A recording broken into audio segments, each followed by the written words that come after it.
Hey everybody, it's me, Scott Anderson. I'm back with 3 big reasons why you might want to consider checking out the PRISM Yoga Method.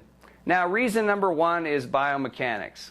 So in modern postural yoga, the way yoga is taught today, one key difference in what we're doing is in using the right muscles for the job. The right muscles for the job. So let me give you an example of what I mean by that.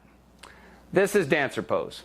In dancer pose, you're holding your ankle standing on one leg, and while you're standing, you kick the leg you're holding, which is basically engaging your quadricep to try to straighten your leg, even though it can't do that. So since your leg can't straighten, it pulls your spine back into extension. That means, by and large, the muscles of your spine aren't engaged as much as they could or should be in order to carry out that function. Basically, your leg is doing a lot of the work that your back should be doing. So what we try to do is modify all the poses so that the right muscle is carrying out the job. That's reason number 1. Now, reason number 2 why you might want to check out this method is we really try to understand and utilize that understanding of the difference between range of motion and motor control. Now, what do I mean by that? If I were to take my hand and try to touch my opposite shoulder blade as far down my back as I can, this is motor control.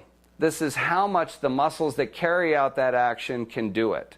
Range of motion is when I employ leverage or some other type of force to try to get my fingers down my back further. Now, my hands are touching further down my back, but I'm not using the muscles that perform that action. I'm using leverage. So range of motion and motor control are 2 big different ideas, and we really try to emphasize motor control when we're doing our yoga practice. Now, reason number 3, we have to really explore the very acronym PRISM, which means proprioceptive re-education through intuitive sequential movement.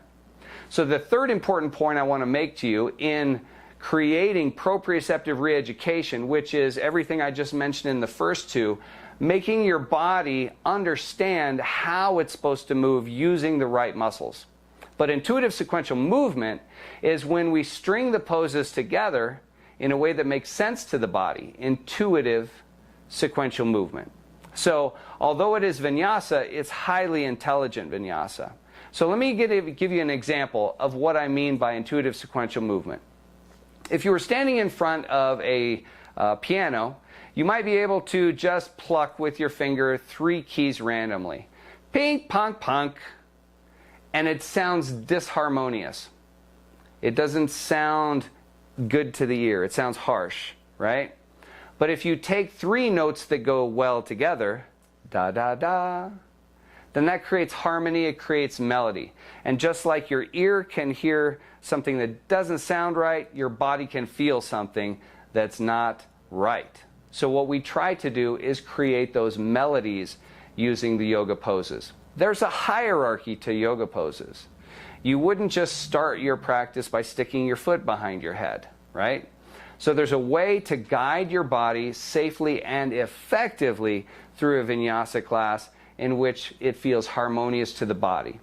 And another key difference between modern postural yoga and the way that we try to sequence yoga with PRISM is in which classes segregate different types of poses. Here you do a bunch of back bends, then you do a bunch of forward bends, then you do a bunch of standing poses, then you do a bunch of floor poses. So let me give you a cooking metaphor for that.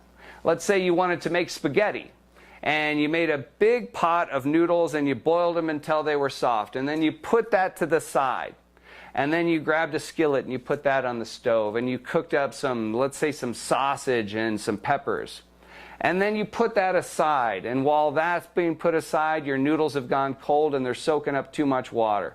And while you're putting that aside, you grab another pot and you start making tomato sauce and mixing that all up and making that delicious, while everything else is getting cold. But you don't cook that way.